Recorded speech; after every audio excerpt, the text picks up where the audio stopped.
Israel जो के सामने चुनौतियाँ काफ़ी गंभीर हैं, ये तो बहुत पहले से साफ़ है। उसी दिन साफ़ हो गया 7 अक्टूबर को, जब हमास ने उसके ऊपर एक बहुत ही, आप उसे साहसी कहें, दुस्साहसी कहें, उसने हमला किया। क्योंकि उस हमले ने इज़राइल की सुरक्षा व्यवस्था में अ, जो माना जाता था कि इसको कोई भेद नहीं सकता है, अभेद्य है, उसमें उसने सेंध लगा दी। और इज़राइल का कहना है कि 1400 लोग उसके मारे गए। हालाँकि बाद में जो आंकड़े आए उसके मुताबिक वो संख्या उतनी ज़्यादा शायद नहीं है। लेकिन उसके बाद से इज़राइल ने उसका जवाब दिया। इज़राइल ने जो है लगातार फ़िलिस्तीन के ऊपर बमबारी की और कई बड़ी भयानक घटनाएँ हुई, जिसमें एक अस्पताल पर बम गिराना, अभी 2 दिन पहले एक शरणार्थी शिविर पर, जो रिफ्यूजी कैंप है, उस पे बम गिराना, और इसके बीच भी लगातार नागरिक इलाकों पर, घरों पर बम गिराना, उस पर मिसाइलें दागना, रॉकेट दागना, और उन सब से वहाँ पर बहुत भारी तबाही हुई है। लगभग 10,000 लोगों की जान जा चुकी है, और उसमें बड़ी संख्या में छोटे बच्चे हैं। ये सब बातें तो अब सारी दुनिया में लोग इतनी ज़्यादा जानते हैं कि इसके बारे में बात करने की, तो लोग सभी इससे परिचित हो गए हैं। और इसको लेकर एक तो इज़राइल की बहुत ही निंदा हो रही है, आलोचना हो रही है। और अब ये देखने को आ रहा है कि कई ऐसे देश जो इज़राइल का समर्थन दे रहे थे, उनके लिए भी बड़ी मुसीबत खड़ी हुई हो रही है, और उनके बयानों में कुछ फ़र्क आ रहा है। लेकिन जो ज़मीनी चुनौतियाँ हैं, ज़मीनी चुनौतियाँ, जैसा कि आपने कहा कि 2 मोर्चों पर इज़राइल को झेलनी पड़ रही हैं।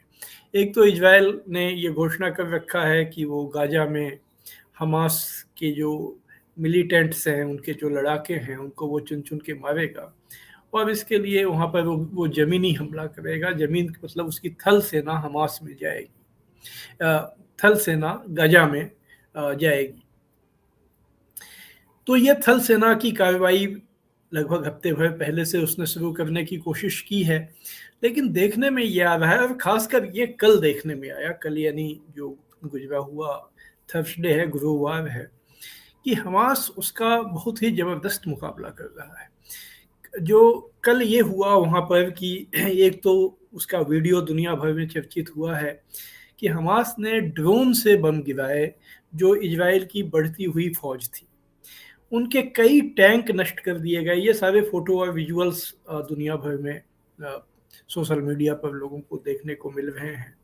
और एक टॉप रैंकिंग इज़राइली कमांडर की मौत हुई। तो ये सब अभी तक ये सारी चीज़ों का ट्रेंड यह चल रहा था कि 7 अक्टूबर को हमास ने हमला किया, उसमें इज़राइल को बहुत नुकसान हुआ, उनके लोग मारे गए, उनके सैनिक मारे गए। जो हमास की जो फ़ौजें हैं या जो लड़ाके हैं, मिलिटेंट्स हैं, उन्होंने उन कई जो बाड़ लगाए गए थे, कांटे वाले जो ये घेरे लगाए जाते हैं, उनको गिरा दिया।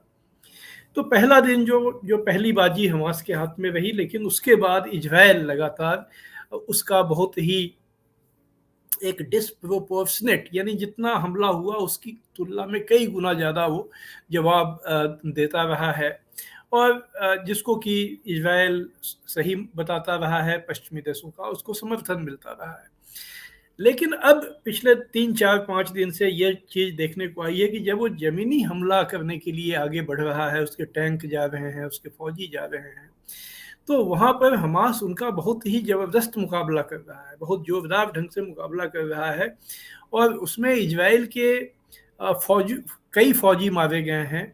15 से 17 मारे गए हैं। ये बात तो आधिकारिक रूप से भी कई स्रोतों से कही गई है।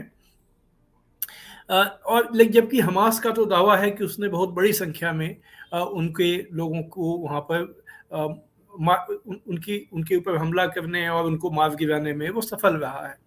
तो एक तो ये ज़मीनी चुनौतियाँ हैं, और इस बात पर यहाँ एक बार एक खबर आई थी, जब युद्ध बिल्कुल अपने आरंभिक दिनों में था, कि जो अमेरिका के अधिकारी हैं, उन्होंने अ, इनको चेतावनी दी है इज़राइल को कि आप ज़मीनी हमला मत करो, क्योंकि ज़मीनी हमला में ये हो सकता है कि आप वहाँ उसी तरह उलझ के रह जाओ, जैसा कि अमेरिकी फ़ौजें अफ़गानिस्तान में उलझ गई थीं और अमेरिकी फ़ौजों को बाद में 20 साल तक वहाँ रहने के बाद भी उनको जीत हासिल नहीं हुई और उनको वापस जाना पड़ा, और इस दरमियान अमेरिका के बहुत सारे जो सैनिक थे उनकी जान गई। बहुत सारे उनके हथियारों को विरोधियों जो अब तालिबान के लोग थे या अफ़गानिस्तान के दूसरे गुट के लोग थे, उन्होंने लूट लिए थे। तो ऐसी कुल परिस्थिति गजा में भी हो सकती है। इसको लेकर अमेरिका ने इजराइल को चेतावनी दी थी, लेकिन अभी इजराइल तो किसी की बात सुन नहीं रहा है, तो उसने ये हमला शुरू किया है। और इसका जो पास पड़ोस के देश हैं, वो पहले ही वहाँ वहाँ पर ज़्यादातर वो मुस्लिम देश हैं, फ़िलिस्तीन के लोग भी मुस्लिम हैं। तो जो एक इस्लामिक बिरादरी की भावना के तहत वहाँ पर तो पहले से ही बहुत ज़्यादा विरोध भाव है, और उन देशों की में कई जगहों पर जो इस्लामिक विचारधारा से लैस लड़ाके हैं, जैसे कि यमन में हूती हैं, इराक में resistant force, Islamic resistant force है, सीरिया में जो सीरिया सरकार से समर्थित लड़ाकू बल हैं, और हिजबुल्लाह है जो लेबनान में है। ये 4 देशों में मौजूद ये समूह हैं। कल से ये खबर आ रही है कि हूतियों ने तो पहले भी, हूती जो यमन में है, उन्होंने तो पहले भी रॉकेट दागे थे इजराइल की तरफ, लेकिन अब सीरिया से और इराक से, खासकर ये नया घटनाक्रम है कि इराक का जो इस्लामिक रेसिस्टेंट फोर्स है उसकी तरफ से इजराइल पर रॉकेट दागे जा रहे हैं। तो ये जो युद्ध है वो गजा से फैलते हुए एक पूरे क्षेत्रीय युद्ध का रूप लेने की स्थिति इसकी बनती जा रही है, और अगर ऐसा होता है तो इजराइल की चुनौतियां बहुत ज़्यादा बढ़ जाएंगी। यह ठीक है कि इजराइल के पास परमाणु हथियार है, इसलिए संभवतः ईरान या कोई दूसरा देश सीधे हमला करने से बचना चाहेगा, लेकिन ये जो ग्रुप हैं, जो अलग अलग जगहों पर जो नॉन स्टेट एक्टर्स हैं, जो गैर सरकारी समूह हैं, जो अपने ढंग से एक अपना समूह बनाकर, और वो कई बार टेररिस्ट ढंग से भी लड़ते हैं, कई बार वो उनके कई जो मतलब जो छिप के हमला करते हैं, जो छापामार ढंग से लड़ाइयाँ लड़ते हैं, वो उनके हमलों का निशाना इजराइल पर बढ़ सकता है अगर ये लड़ाई जल्दी कंट्रोल में नहीं आती। आप देख रहे हैं जनचौक का सोशल मीडिया प्लेटफॉर्म। हमारे YouTube चैनल को सब्सक्राइब करने के लिए बेल आइकन दबाना ना भूलें।